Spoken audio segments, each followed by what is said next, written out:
Consultant gynaecologist doctor Preeti Vijay, practising in Kolkata, heal care super speciality. आज हम बात करेंगे एज़ोस्पर्मिया यानी कि नील शुक्राणु।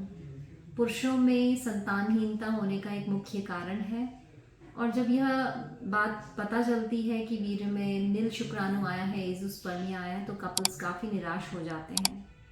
पर सबसे पहले तो डबल टेस्टिंग करना बहुत ज़रूरी है एज़ोस्पर्मिया जानने के लिए। एक बार स्वेमेन एनालिसिस के टेस्ट में अगर नील शुक्राणु आया है तो उसको हमें रिपीट करके देखना चाहिए। अगर सेकंड टेस्ट के अंदर भी सेम रिजल्ट आता है तब हम उसे एज़ोस्पर्मिया कहते हैं। एज़ोस्पर्मिया जो है कई प्रकार का होता है, ऑब्स्ट्रक्टिव और नॉन ऑब्स्ट्रक्टिव। ऑब्स्ट्रक्टिव जो टाइप होता है उसके अंदर जो स्पर्म है, शुक्राणु है, वह बन रहे हैं, लेकिन जो रिप्रोडक्टिव ट्रैक्ट है यानी कि उसका जो रास्ता है जहाँ से वो बाहर निकल कर आता है वह ब्लॉक है, तो वह प्रॉपरली बाहर निकल कर नहीं आता। यानी कि शुक्राणु बन तो रहे हैं लेकिन बाहर निकल नहीं पा रहे। नॉन ऑब्स्ट्रक्टिव यानी कि शुक्राणु बन ही नहीं रहे हैं प्रॉपरली, उनका जो पैसेज है वह क्लियर है, लेकिन किसी कारणवश शुक्राणु का निर्माण ही नहीं हो रहा है, प्रोडक्शन ही नहीं हो रहा है। तो मेनली क्या कारण होते हैं एज़ोस्पर्मिया के? इसमें कई कारण हैं। मुख्यतः इन्फेक्शन हो सकता है, जैसे ऑर्काइटिस होता है, मम्प्स होता है, मम्प्स के अंदर ऑर्काइटिस हो जाता है, तो ये इन्फेक्शन है, इन्फ्लेमेशन है, या पहले कोई सर्जरी हुई हो, स्क्रोटल सर्जरी या इनगोइनल हर्निया की सर्जरी हुई हो, कोई कैंसर है, कैंसर का ट्रीटमेंट हुआ है, रेडिएशन हुआ है, कीमोथेरेपी हुआ है, या और कोई आपका लो टेस्टोस्टेरोन का कारण रहा होगा, या फिर आपका कोई जेनेटिक डिसऑर्डर जैसे सिस्टिक फाइब्रोसिस है, क्लिनफेल्टर सिंड्रोम है। कई बार पुरुषों में हॉट टब बाथ्स जो काफ़ी रेगुलरली करते हैं उनमें भी एज़ोस्पर्मिया देखा जाता है। इसके अलावा पेस्टिसाइड का एक्सपोजर है, कोई केमिकल्स एक्सपोजर है, या फिर रिक्रिएशनल ड्रग्स कुछ लोग यूज़ करते हैं, नार्कोटिक्स अब्यूज़ जो होता है, उस केस के अंदर भी एज़ोस्पर्मिया देखा जाता है।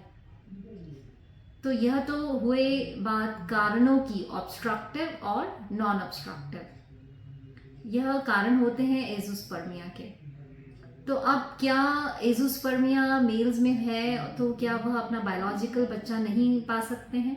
पर ऐसा नहीं है। कई सारे प्रोसीजर्स अभी अवेलेबल हैं। आर्टिफिशियल रिप्रोडक्टिव थेरेपीज़ जो होती हैं, असिस्टेड रिप्रोडक्टिव टेक्निक्स जो होती हैं, उनके थ्रू जो एज़ोस्पर्मिया वाले कपल्स हैं उनको भी बायोलॉजिकल चाइल्ड हो सकता है। इस पे कई सारे प्रोसीजर्स होते हैं, जैसे टेसा है, पैसा है, माइक्रोटेसा है, यानी कि इनके अंदर जो testicular sperm aspiration, direct testis में हम लोग नीडल डाल के स्पर्म को निकालते हैं या एपिडिडाइमिस में से निकालते हैं, या फिर माइक्रोटेसा जो होता है उसके अंदर किडनी को हम ओपन करके उसमें देखते हैं कौन से जो डक्ट्स हैं, जो सेमिनिफेरस ट्यूब्यूल्स हैं जिनके अंदर स्पर्म का निर्माण हुआ है, उनसे हम डायरेक्टली स्पर्म निकालते हैं और स्पर्म को फिर कल्चर करके उनका नंबर बढ़ा के, उनकी मोटिलिटी बढ़ा के, उसके बाद फीमेल एग के अंदर इंट्रोड्यूस करते हैं।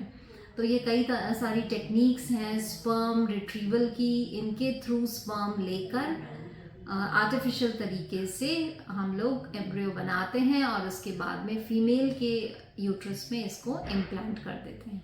तो ऐसा नहीं है कि अगर एज़ोस्पर्मिया है तो आप अपना बायोलॉजिकल चाइल्ड नहीं ले सकते हैं। हालांकि इसका जो ट्रीटमेंट है और इसका जो रिज़ल्ट है वो डिपेंड करता है कि किस कारण से आपको, ऑब्स्ट्रक्टिव कारण है या नॉन ऑब्स्ट्रक्टिव कारण है आपका एज़ोस्पर्मिया का। कई बार होता है वैरिकोसील्स वगैरह होते हैं, तो उसके लिए हम बोलते हैं कि आप प्रॉपर सर्जरी करवाएं। कौन सी ग्रेड की है उसके ऊपर भी यह सब डिपेंड करता है। तो कॉज के अकॉर्डिंगली आपका ट्रीटमेंट पॉसिबल है, और ऐसा नहीं है कि एज़ोस्पर्मिया के बाद आप अपना बायोलॉजिकल चाइल्ड नहीं ले सकते हैं। आशा करती हूँ एज़ोस्पर्मिया से रिलेटेड कई सारे आपके डाउट्स होंगे वह क्लियर हुए होंगे। फिर मिलेंगे नई मेडिकल इन्फॉर्मेशन के साथ। नमस्कार।